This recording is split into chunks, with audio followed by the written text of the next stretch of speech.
Deerfield, Illinois police believe the person behind the wheel of that black Volkswagen unloaded a 9mm semi-automatic Beretta into Rhoni Reuter, killing Rhoni and Chicago Bear great Shaun Gayle's unborn baby girl, Skylar.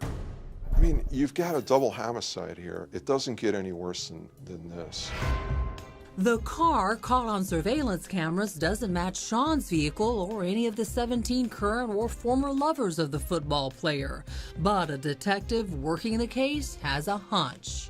He sat down and opened up a beer and just started putting relational names into this database. Then he checks to see if any of them had rented a car recently.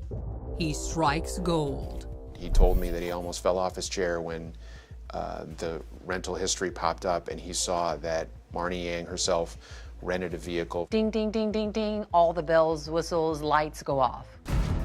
A local rental company confirms Marni Yang rented a black Volkswagen the day before Rhoni was gunned down. It was just like the one here in the surveillance images caught leaving the scene of the murder.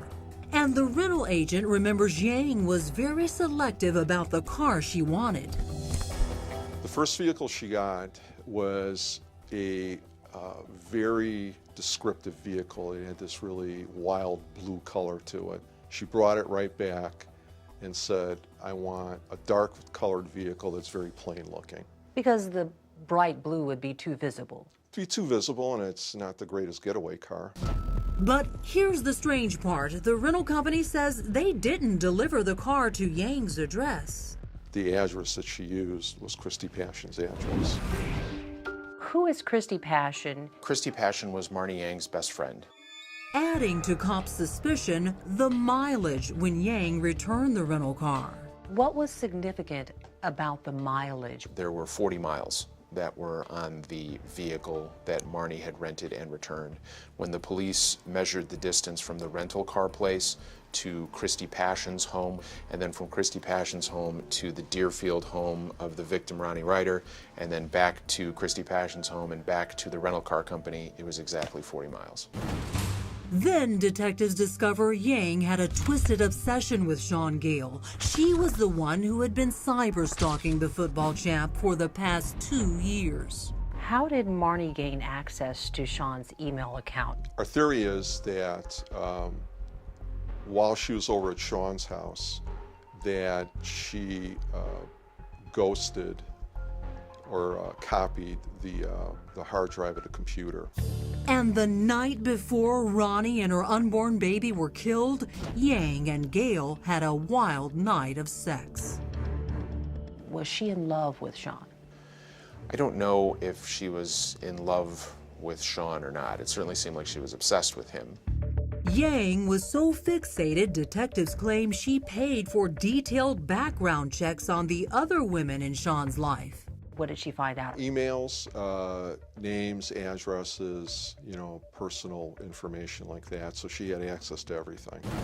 And she tracked one woman's home address. That woman, Rhoni Reuter.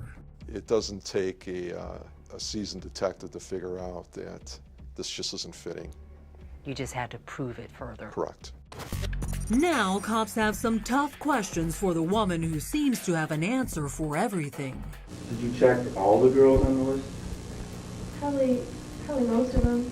Did you ever attempt to contact those people as far as in an effort to find out anything about them or what their relationship was with Shaun or anything else? Oh, I might dial the number just to see if I could, sometimes you can get a feeling from the person's voicemail if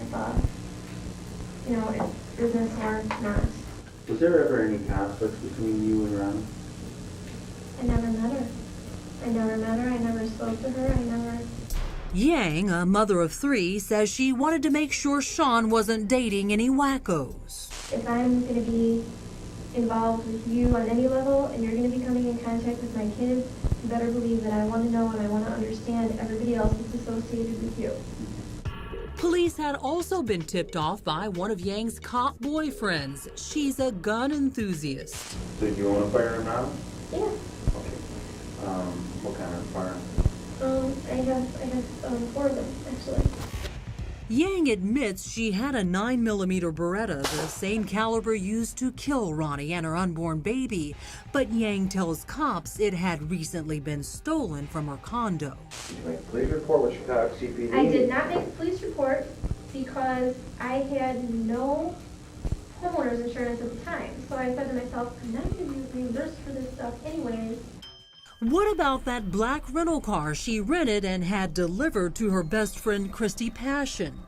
Simple. Yang tells cops Paschen didn't have a credit card and she was just helping her out. But Christi Paschen doesn't sound very appreciative on this secretly recorded phone call with Marni Yang. They looked at me and they went, so why was a rental car delivered to your address and that was seen around the crime scene? Cops find out Christi Paschen is a telemarketer and tap into her phone line. Now their ears are burning. I don't remember where the hell I was, Marni. Wait, what are you talking about? When? The night of the... Oh. The night before that stupid murder. Up next, Marni Yang's best friend becomes the cops' best weapon. What did Christi Paschen know?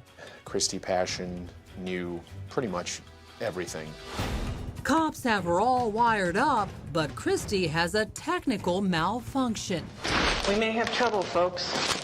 The piece came out and was hanging down. I don't know if she saw it or not. This was the most premeditated and carefully executed crime I've ever seen.